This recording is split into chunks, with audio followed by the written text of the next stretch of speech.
नमस्कार दोस्तों, मैं हूं आपके साथ कृपाशंकर शर्मा और आज मैं आपके सामने लेकर आया हूं पंजाब की धार्मिक नगरी आनंदपुर साहिब की ग्राउंड रिपोर्ट।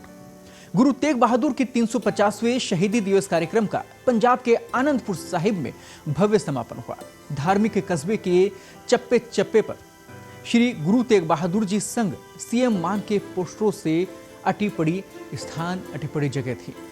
चाहे आकाश में जगमग करता भव्य ड्रोन शो हो या टेंट सिटी में 10,000 से 12,000 लोगों की ठहरने की व्यवस्था, साज सज्जा और कार्यक्रम की सफलता के लिए मान सरकार ने पैसा पानी की तरह बहा दिया ताकि कार्यक्रम की भव्यता में कोई कमी ना रह जाए।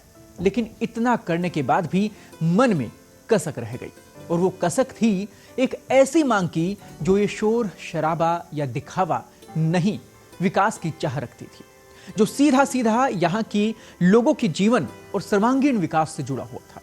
सही मायने में जो यहाँ की मूल मांग थी वो है जिला बनाने की मांग। जी हाँ, लगभग 26 सालों से आनंदपुर साहिब जिला बनने की बाट जो रहा है।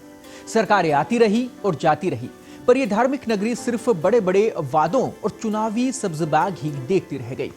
ऐसे में इस पहलू को समझना भी बेहद जरूरी है कि क्या अस्थायी टेंट लगा के चंद दिनों की सिटी का दर्जा भला है या जिला बनाकर आनंदपुर साहिब का वास्तविक विकास श्री गुरु तेग बहादुर जी को सच्ची भेंट हो। हालांकि आनंदपुर साहिब को जिला बनाने की मांग आज की नहीं है। इतिहास अपने आप में बहुत कुछ समेटे हुए है।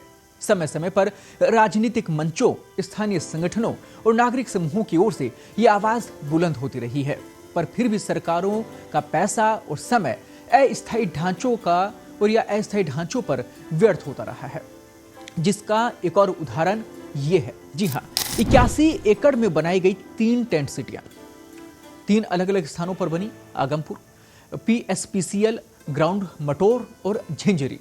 लगभग 21 करोड़ रुपए टेंट सिटी बनाने पर खर्च हुआ। जो स्थानीय मीडिया थी, जो तमाम आर्टिकल्स उसके ऊपर छपे, उनका यह रिकॉर्ड है। वहीं करोड़ों रुपए प्रचार, चप्पे चप्पे पर पोस्टर और यातायात व्यवस्था पर खर्च भी कर दिए गए। अब ऐसे में 26 साल से धार्मिक नगरी की जो जिला बनाने की मांग थी वो अब भी अधूरी थी। इतना खर्च करने के बाद भी स्थानीय मुद्दा जस का तस है। हालांकि यह मुद्दा पहली बार 2 दशक से भी अधिक समय पहले उठा था और तब से धार्मिक, ऐतिहासिक और सांस्कृतिक महत्व से भरे इस शहर को प्रशासनिक मान्यता दिलाने का सवाल अब एक बार फिर से चर्चा में आ गया है। गुरुद्वारा तख्त श्री केसगढ़ साहिब, होला मोहल्ला जैसी विश्व प्रसिद्ध पहचान के बावजूद आनंदपुर साहिब अभी भी रूपनगर यानी रोपड़ जिले का हिस्सा है। स्थानीय लोगों का तर्क है कि इतनी बड़ी धार्मिक भीड़ और भौगोलिक दूरी के कारण प्रशासनिक ढांचा अक्सर दबाव में रहता है। अलग जिला बनने से न केवल तीर्थ प्रबंधन मजबूत होगा, बल्कि विकास कार्यों को भी गति मिलेगी। बीजेपी, अकाली दल और समय समय पर स्थानीय नेताओं ने उस मुद्दे को फिर से उठाया है। अब आपको टाइमलाइन एक बार इसका बता देते हैं कि कब कब आनंदपुर साहिब को जिला बनाने की मांग उठी, कब से ये मांग चल रही है। माना जा रहा है अमूमन 26 साल इस मांग को हो गए हैं। सबसे पहले 1999 में ये मांग उभरकर सामने आई थी। रूपनगर जिले के प्रशासनिक पुनर्गठन के दौरान स्थानीय संगठनों और नागरिक समूहों ने पहली बार आनंदपुर साहिब को जिला घोषित करने की मांग उठाई। ये मुद्दा राजनीतिक विमर्श में भी जगह बनाने लगा। 2000 से 2010 के बीच में समय समय पर मांग दोहराई गई। अकालियों और स्थानीय पंचायतों की ओर से कई बार प्रस्ताव भी रखे गए, लेकिन कोई सरकारी घोषणा नहीं हो पाई। फिर आया समय 2011 से 2016 के बीच का। होला मोहल्ला आयोजन के दौरान जोर हर साल लगने वाले आयोजन में भी बढ़ती भीड़ और प्रशासनिक चुनौतियों को देखते हुए मांग फिर भी उठी, परंतु राज्य की प्राथमिकताओं में यह मुद्दा हाशिए पर रह गया। 2017 चुनावी विवादों में शामिल कई उम्मीदवारों और राजनीतिक दलों ने इसे अपने लोकल घोषणा पत्र का हिस्सा भी बनाया, लेकिन चुनाव के बाद मांग ठंडी पड़ गई। 2019 से 22 की बात करें, धार्मिक संगठनों का दबाव बढ़ा। कई जत्थेबंदियों और NGO फ्रंट्स ने राज्य सरकार को ज्ञापन दिया और फिर भी कोई ठोस कदम यहां पर नहीं उठाया गया।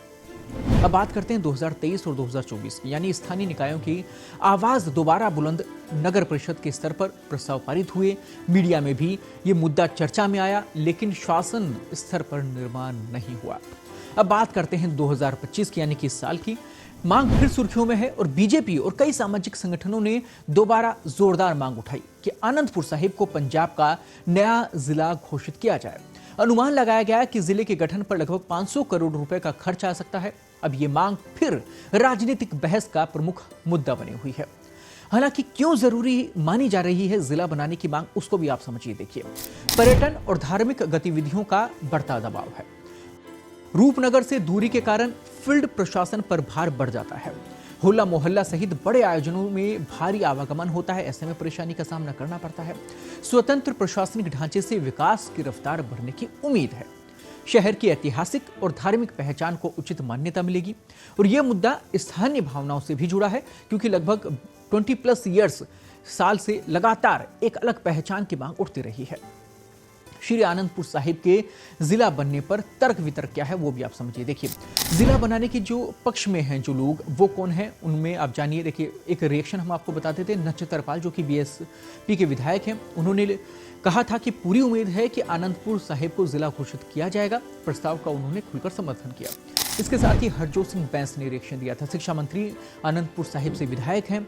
उन्होंने कहा कि आप सरकार है उसकी ओर से प्रस्तावित जिला निर्माण की कवायद में बैंस सक्रिय भूमिका निभा भी रहे हैं और मीडिया रिपोर्टों में उन्हें इस प्रस्ताव का स्पष्ट समर्थक माना जाता रहा है, क्योंकि वहां से लोकल विधायक है। अब बात करते हैं चुनी हुई सरकार की, आम आदमी पार्टी की, जो समय सीटेड गवर्नमेंट है, शासन दल है। चाहे देर से ही सही, लेकिन अब यह प्रस्ताव सरकार की ओर से आगे बढ़ाया जा रहा है और इसके प्रमुख मंत्री विधायक आपके हैं, इसलिए आपका नेतृत्व इस मांग के पक्ष में नजर आता है। पर होगा कब, इसका इंतजार है।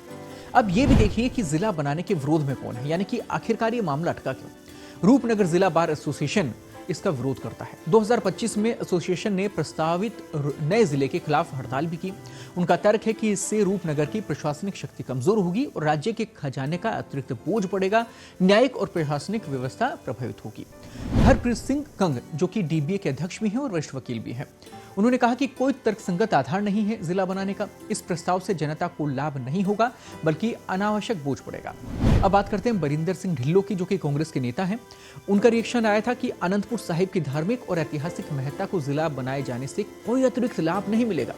ये राजनीतिक चाल है और यदि सरकार ने इसे आगे बढ़ाया तो वे लोकतांत्रिक आंदोलन शुरू करेंगे। इसके साथ ही एक और दल की बात कर लेते हैं, यानी शिरोमणि अकाली दल अमृतसर से है। ये मांग न तो उन्होंने कहा कि तर्कसंगत है और न ही जनता के वास्तविक हित में है। अब आप ये देख पाइए, ये भी बता देते हैं कि क्या इस बार ये मांग पूरी हो पाएगी या नहीं, संभावना क्या है। देखिए, राज्य सरकार अभी अध्ययन कर रही है और नए जिले के लिए कितनी भूमि, कितना स्टाफ, कितनी वित्तीय लागत होगी, कितनी आवश्यकता होगी, राजनीतिक परिस्थितियां कितनी अनुकूल हैं, घोषणा अभी सरकारी इच्छा शक्ति पर निर्भर करती है। तो ये पहलू महत्वपूर्ण हो जाते हैं।